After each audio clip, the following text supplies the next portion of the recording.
Habari kabisa wapenzi wasikilizaji na wapenzi watazamaji kwa jumla. Hujambo na karibu tena kwa mara nyingine, ikiwa ni tarehe 16 mwezi ukiwa ni mwezi wa pili mwaka 2025. Langu jina kama kawaida ni balozi wa Manchester United, Lewis Laporte. Na tukianza tuna taarifa za Manchester United ni kwamba klabu hiyo imepata pigo baada ya wachezaji kadhaa kupata majeraha katika mechi yao ama katika uwanja wao wa Carrington wakifanya mazoezi. Hawa ni kiwemo Lisandro Martinez, Manuel Ugarte ama Diallo, Toby Collier na Kobbie Mainoo. Kumbuka wachezaji hawa wote watakosekana katika mechi ya leo dhidi ya timu ya Tottenham Hotspur wakiwa White Hart Lane, na itakuwa pigo sana kwa mechi hiyo kwa sababu timu ya Manchester United walichapwa na timu ya Tottenham Hotspur katika first leg. Sasa mtazamaji ama msikilizaji, utuelezee ubashiri wako katika mechi hiyo ya siku ya leo ambayo itaanza mida ya saa 1:30 usiku. Itakuwaje?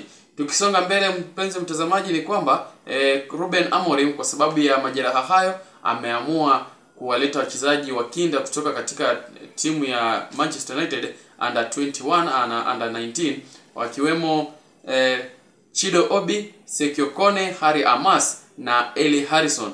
Kumbuka wachezaji hao wote wamesafiri kwenda White Hart Lane kumenyana na timu ya Tottenham Hotspur mida ya saa 1:30. Alafu tukisonga katika mechi za jana, Leicester City walichapwa na timu ya Arsenal mabao 2-0. Mabao hayo yote mawili yakifungwa na mchezaji ambaye anajulikana kama Merino kunako dakika ya 81 na 87 mtawalia.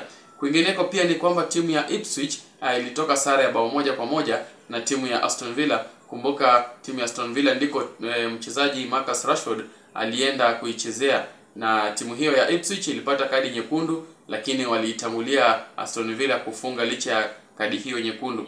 Kwingineko ni kwamba timu ya Fulham ilichapa timu ya Nottingham Forest mabao 2-1 na kuididimisha matumaini ya Nottingham Forest kuwania top 4 msimu huu. Kwingineko pia ni kwamba timu ya Manchester City wamefanya kile kitu ambacho wamezoea kufanya katika mechi zao na timu ya Newcastle United wakiwa Etihad kwa kuichapa timu ya Newcastle mabao 4-0. Kumbuka hiyo ilikuwa mechi yao ya 11 kuichapa timu ya Newcastle katika uwanja huo wa Etihad. Kwingineko pia ni kwamba timu ya Bournemouth ilichapa timu ya Southampton mabao 3-1.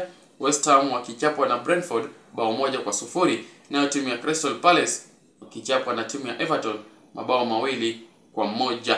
Kumbuka leo hii kando na mechi ya Tottenham Hotspur na Manchester United, Liverpool watakuwa na menyana na timu ya Wolves kuanzia mida ya saa 11 jioni. Ningependa tu tupatie ubashiri wako katika mechi hizo za leo, lakini kwangu mimi ukiniuliza mpenzi mtazamaji, nitakuelezea wekea timu ya Liverpool ushindi, na timu ya Manchester United jaribu kuipatia angalau sare ama washinde. Ni hayo tu kwa sasa. Kumbuka umekuwa nami balozi wa Manchester United, Lewis Laporte. Tuonane siku ya kesho.